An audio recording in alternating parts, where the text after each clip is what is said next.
ಹೊಟ್ಟೆಗೆ ಇಟ್ಟಿಲ್ಲ, ನಿನ್ಗೆ ಯಾಕೆ ಮನೆ ಇಲ್ಲ, ನೀನ್ ಯಾಕೆ ವಿದ್ಯಾವಂತನಾಗಿದ್ಯಾ, ನೀನ್ ಯಾಕೆ ಬಡವನಾಗಿದ್ಯಾ ಅಂತಂದ್ರೆ ನಾನು ಹಿಂದಿನ ಜನ್ಮದಲ್ಲಿ ಪಾಪದ ಕೆಲಸ ಮಾಡ್ಬಿಟ್ಟಿದ್ದೆ, ಅದಕ್ಕೋಸ್ಕರ ಈಗ ಈ ತರ ಹುಟ್ಟುಬಿಟ್ಟಿದ್ದೀನಿ ಅಂತ. ಯಾವ್ದು ಇಲ್ಲಿದ್ರೆ ಹಣೆ ಬರ ಬರೀತಾರೆ, ಹಣೆಯಲ್ಲಿ ಬರ್ಬಿಟ್ಟಿದ್ದಾರೆ. ನೀವೆಲ್ಲ ನಂಬ್ತೀರಾ ಹಣೆಯಲ್ಲಿ ಬರ್ದಿರೋದ? ಯಾರು ವೈಚಾರಿಕತೆ ಇದೆ, ವೈಜ್ಞಾನಿಕ ಮನೋಭಾವ ಇದೆ, ಅವ್ರು ಯಾರು ನಂಬಲ್ಲ. ಇಲ್ಲರ ನಂಬ್ಕೋತಾರೆ. ಹಿಂದಿನ ಜನ್ಮದ ಕನಕದಾಸರು ಹೇಳಿದ್ದಾರೆ, ಬಸವಣ್ಣವರು ಹೇಳಿದ್ದಾರೆ, ಅಂಬೇಡ್ಕರ್ ಹೇಳಿದ್ದಾರೆ, ಯಾವ ನರಕನೂ ಇಲ್ಲ, ಸ್ವರ್ಗನೂ ಇಲ್ಲ. ನರಕ ಸ್ವರ್ಗ ಇದೆಯಾ? ನರಕನೂ ಇಲ್ಲ, ಸ್ವರ್ಗನೂ ಇಲ್ಲ, ಹಿಂದಿನ ಜನ್ಮನೂ ಇಲ್ಲ, ಮುಂದಿನ ಜನ್ಮನೂ ಇಲ್ಲ. ಸತ್ತ ಮೇಲೆ ನಮ್ ಕಡೆ ಹಳ್ಳಿನಲ್ಲಿ ಹೇಳ್ತಾರೆ, ಸತ್ತಂತೀಗ ತೆಂಗ್ಲ ಬಡಗ್ಲೋ ಅಂತ. ಹಳ್ಳಿನಲ್ಲಿ ಹೇಳ್ತಾರಯ್ಯ, ನಗ್ತಾ ಇದೆಯಲ್ಲ ನೀನು, ಸತ್ತಂತೀಗ ತೆಂಗ್ಲ ಬಡಗ್ಲೋ ಅಂತ ಹೇಳ್ತಾರೆ. ಸತ್ತ ಮುಗೀತು, ಹಿಂದಿನ ಜನ್ಮದಲ್ಲಿ ಹುಟ್ಟಿದೆ, ಮುಂದಿನ ಜನ್ಮದಲ್ಲಿ ಹುಟ್ಟಿದ್ದಾರೆ. ನಾನು ಹಿಂದಿನ ಜನ್ಮದಲ್ಲಿ ನಾಯಿ ತರ ಹುಟ್ಟುಬಿಟ್ಟಿದ್ದೆ, ಈಗ ಮನುಷ್ಯನಾಗಿ ಹುಟ್ಟುಬಿಟ್ಟಿದ್ದೀನಿ, ಅಥವಾ ಈಗ ಮನುಷ್ಯನಾಗಿ ಹುಟ್ಟಿದ್ದೀನಿ, ಮುಂದಿನ ಜನ್ಮದಲ್ಲಿ ನಾಯಿ ಆಗಿ ಹುಟ್ಟಿದ್ದೀನಿ. ಇವ್ಯಾವುದೂ ಇಲ್ಲ. ಈಗ ನಮ್ಮ ಮನೆಯಲ್ಲಿ ನಮ್ಮ ಅಪ್ಪನಿಗೆ ನಮ್ಮ 6 ಜನ ಮಕ್ಕಳು, ನಾವು 2 ಹೆಣ್ಮಕ್ಳು, 4 ಜನ ಗಂಡು ಮಕ್ಕಳು. ನಾವು ಒಬ್ಬ ಮಾತ್ರ ಓದ್ದೆ, ಬಾಕಿಯವ್ರು ಯಾರು ಓದಲಿಲ್ಲ. ನಮ್ಮ ಅಣ್ಣ ಒಬ್ಬ 4ನೇ ತರಗತಿವರೆಗೂ ಓದಿದ್ದ. ನನ್ನ ತಂದರಿಬ್ರು ಶಾಲೆಗೆ ಓದಿಲ್ಲ. ಈ ನನ್ನ ಒಬ್ಬರು ಮಾತ್ರ ಓದು ಅಂತ ಬರೆದ್ಬಿಟ್ಟಿದ್ರ, ಈ ದೇವರು ಹಣೆಯಲ್ಲಿ ಬರೆದ್ಬಿಟ್ಟಿದ್ದ, ಓದು ಚೀಫ್ ಮಿನಿಸ್ಟರ್ ಆಗು ನೀನು ಅಂತ ಬರೆದ್ಬಿಟ್ಟು ನಾನು. ಇವ್ರಿಗೆ ನೀ ಶಾಲೆಗೆ ಹೋಗ್ಬೇಡ, ಅವಿದ್ಯಾವಂತರಾಗಿ ಉಳ್ಕೊ ಅಂತ ಬರೆದ್ಬಿಟ್ಟ. ಆ ಥರ ಬರೆದ್ರೆ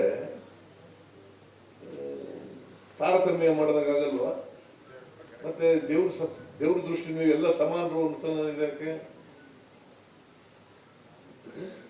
ನೀವು ತಿಳ್ಕೋಬೇಕಲ್ವಾ?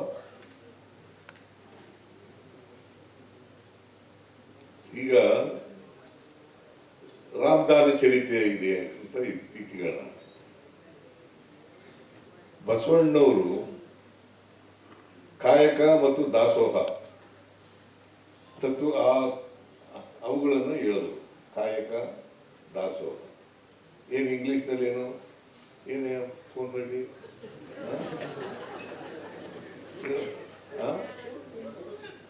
ದುಡಿದು ತಿನ್ನಲ್ಲ, ಪ್ರೊಡಕ್ಷನ್ ಅಂಡ್ ಡಿಸ್ಟ್ರಿಬ್ಯೂಷನ್. ಗೊತ್ತಾಯ್ತೇನಪ್ಪ?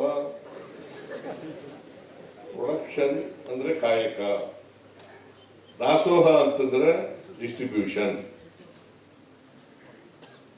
ಪ್ರತಿಯೊಬ್ರು ಕಾಯಕ ಮಾಡಬೇಕು. ಯಾರು ಕೂಡ ಸೋಮಾರಿಗಳಾಗಿರಬಾರದು. ಇನ್ನೊಬ್ರು ಸಂಪಾದನೆ ಮಾಡೋದ್ರಲ್ಲಿ, ಉತ್ಪಾದನೆ ಮಾಡೋದ್ರಲ್ಲಿ ಬದುಕಕ್ಕೆ ಹೋಗ್ಬಾರ್ದು.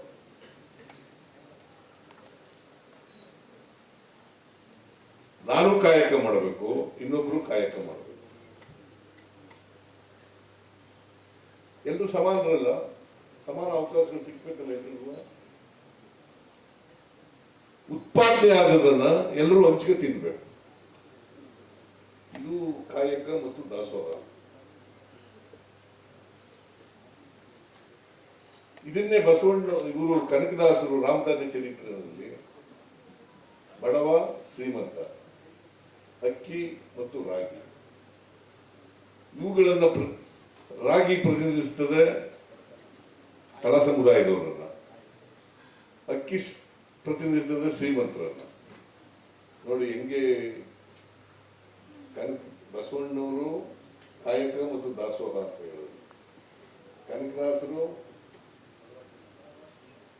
ಅಕ್ಕಿ ಮತ್ತು ರಾಗಿ ಹೋಲಿಕೆ ಮಾಡಿ ಶ್ರೀರಾಮಚಂದ್ರನ ಕಲಿ ಮಾತಾಡಿಸ್ತಾರೆ. ಇದನ್ನು ನಾವು ಅರ್ಥ ಮಾಡ್ಕೋಬೇಕಾಗ್ತದೆ. ಇವರೆಲ್ಲ ಹೆಚ್ಚಿನ ವಿಡಿಯೋಗಳಿಗೆ ಪ್ರತಿಧ್ವನಿ ಯೂಟ್ಯೂಬ್ ಚಾನೆಲ್ ಸಬ್ಸ್ಕ್ರೈಬ್ ಮಾಡಿ, ಬೆಲ್ ಐಕಾನ್ ಕ್ಲಿಕ್ ಮಾಡಿ.